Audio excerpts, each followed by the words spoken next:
Good evening, everyone. Our team name is Rani Jhansi Lakshmibai, and the topic that we were given is the stakeholders to establish women empowerment, which means who all are responsible to implement this women empowerment. So the base would be, I'll take the name by my team name, that is Rani Jhansi Lakshmibai.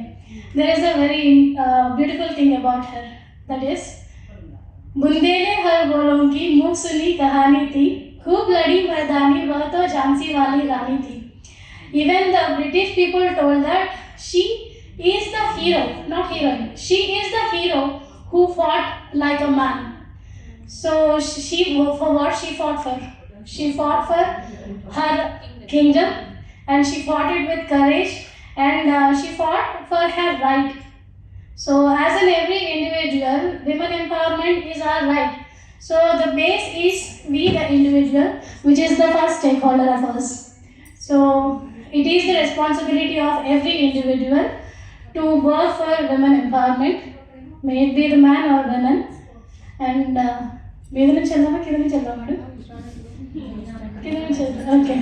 okay. After the individual, there comes the responsibility of the family. As we have gone through this day, we know that we must raise our kids, both men and both girl and boy equally. And the society money, wherever we go, we face a lot of discrimination, stereotypes, superstitions, everything entangled along with women. And even in the Manusmriti also, we were told that women were the secondary citizen, they should support the man. No, that's not the case, and the society must change. As Sheryl Sandberg told, maybe their generation couldn't have seen it, but the next generation, our generation, could go further, and our next generation could go furthermore. So that's the responsibility of the society. And the next is the leading famous film and sports personalities. Why we have chosen is the people must get the awareness, and people will listen to the people. Listen to those who have the impact to do that. So recently we have seen after Cristiano Ronaldo kept up that Pepsi bottle, its stocks gone solo. Similarly, even if Amitabh Bachchan or whatever the famous personalities, Virat Kohli, whatever, if they also say and they endorse women empowerment, definitely the society would also think of it. And the next is human rights activists. As our team Sheetal, they told constitutional rights. So we are women are having so many constitutional rights and they don't know much. So there comes the people who knows about it and they should fight for it, and we have that human rights activists coming. And the next is religious establishments. So in our religions, we were being told that women are secondary citizens, and even in the religions also, women were being subjugated over a period of time.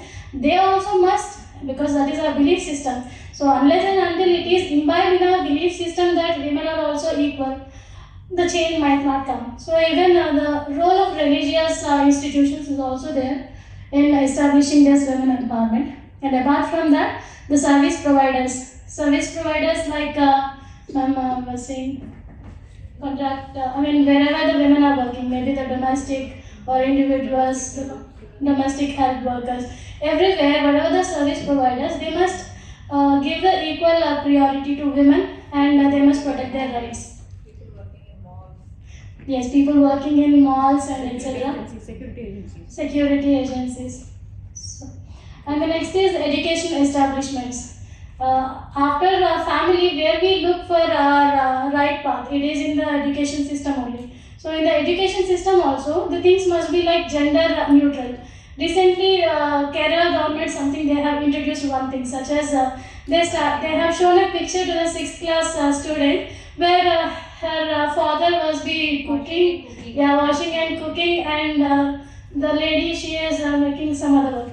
So that gives an impact to the kid that okay, my father also works, does the domestic work. So that kind of change, education system can definitely give it. So there must be a requirement to get that as well. And the next is corporate entities. One of the banks and our organization and CSR activities which they do. In organizations, we are having a policy like POSH and all, and we are representing women. I mean, we are giving equal rights to them, equal wages to them. So that also empowers them. And the next is CSOs, civil society organizations. Civil society organizations, they may not be related to the government, but they can directly reach to the societies. Ma'am, am I taking much time? No. Is it okay? It's okay. It's okay. 5 more minutes. No, 5, only maybe 3. Okay. And next is It's okay, ma'am. You go ahead. If anybody needs to leave, they will leave. No problem. and the next is self-help groups. So we know much about this. This Dwakra and all. So in India, almost around 80 lakh women are there with 6 crores of people gathering over there. Which means it's a huge thing. They'll save little, but at the end of the day, they will not look for money when they needed these basic requirements, maybe medicine or whatever. So that economical empowerment is also equally important. That's where these self-help groups can help, and Dwakra is one such example.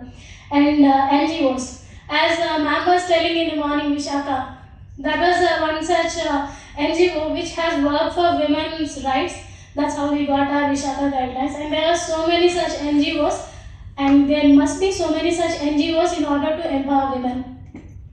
And the next comes media, print, electronic, advertisement, movies, serials also. These days serials have become so wild now. In all those things, there are the places where there is a huge reach.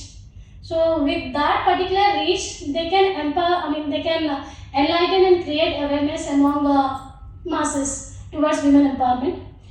And recently these gender neutral campaigns and advertisements. I need not tell about that because these days we are seeing a lot of them, gender neutral advertisements. And the next comes the government systems. There are these judiciary and administrators, lawmakers. So the lawmakers, they are already on the work by implementing this gender budgeting and schemes like Beti Bachao, Beti Padhao and whatnot. Apart from that, administrators, the bureaucrats and the policemen, this Disha Act, Nirbhaya Act, we have a police station for this thing.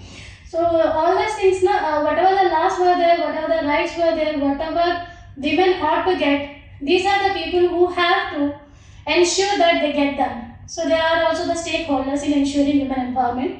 And these are all about our national and state. Apart from that, our world is a global village, we should call it as. So we are taking international forums also into the consideration. We have at the international forum, that is UN conventions. In UN conventions also, there are some things related to the women empowerment. And why I have mentioned this World Economic Forum is, World Economic Forum is one thing which mentioned that this Gender Inequality Index. It shows that it will take around 125 years more if we go in this way to get that gender equality.